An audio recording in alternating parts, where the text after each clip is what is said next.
So Pavitra, I see you as a very feminine person.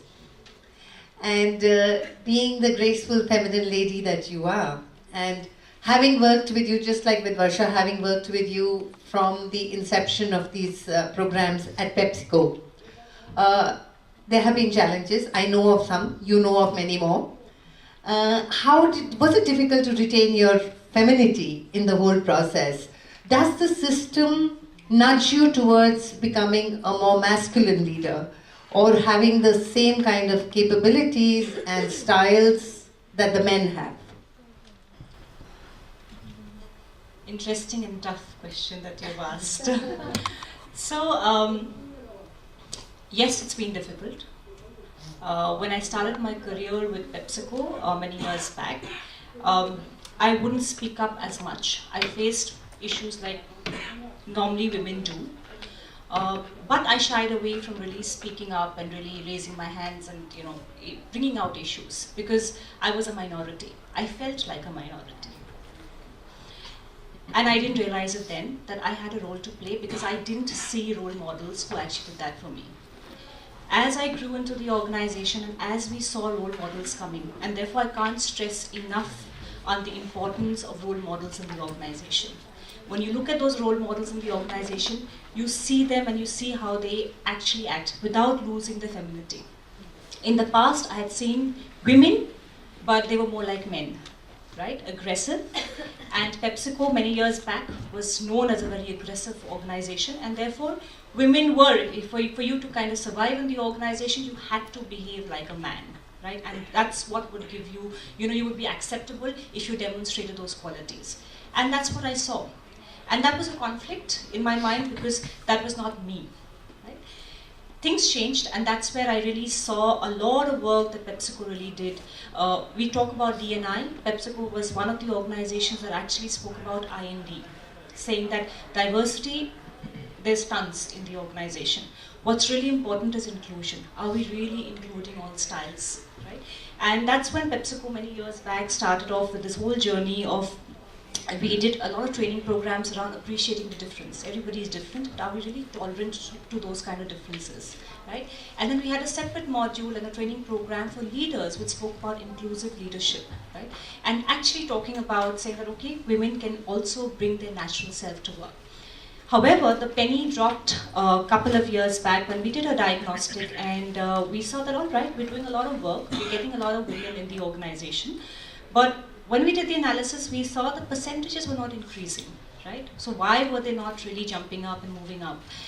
And then we realized that we had a huge leaky bucket. So on one hand, we were getting women and we had diversity targets, but equally we were losing a lot of women, right?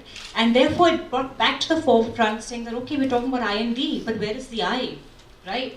So we started off the journey again saying that, all right, we have a women's group, and that's when again the penny dropped, as I said, that for a number of years we focused on one particular group, which was the women only. So we had a women's group, and the women, which was approximately 10 to 12% at that time, would just sit down in a room, in a conference room, and talk about the issues.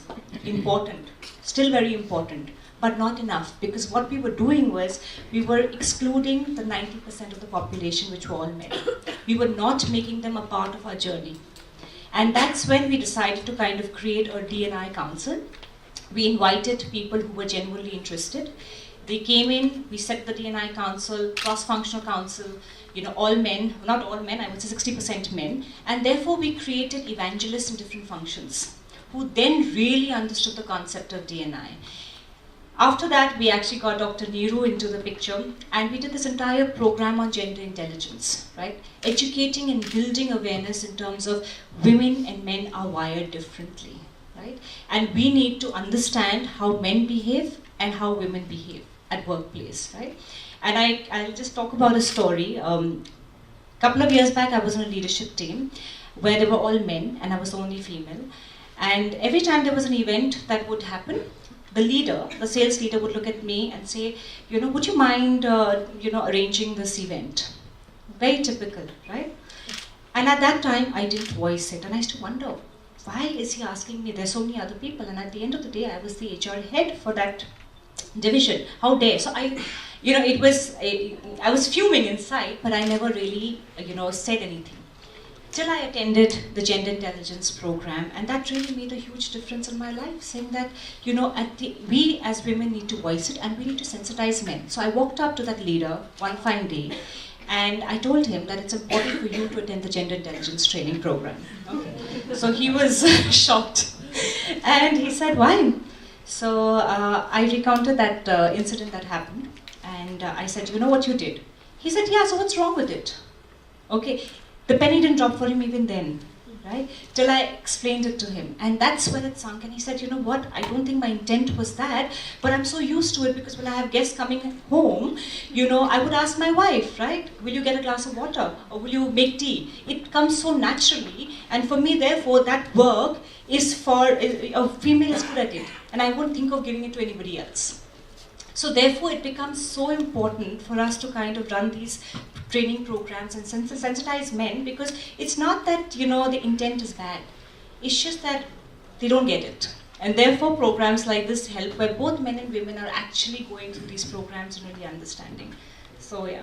Thank you. That was a nice story, and actually it tells volumes.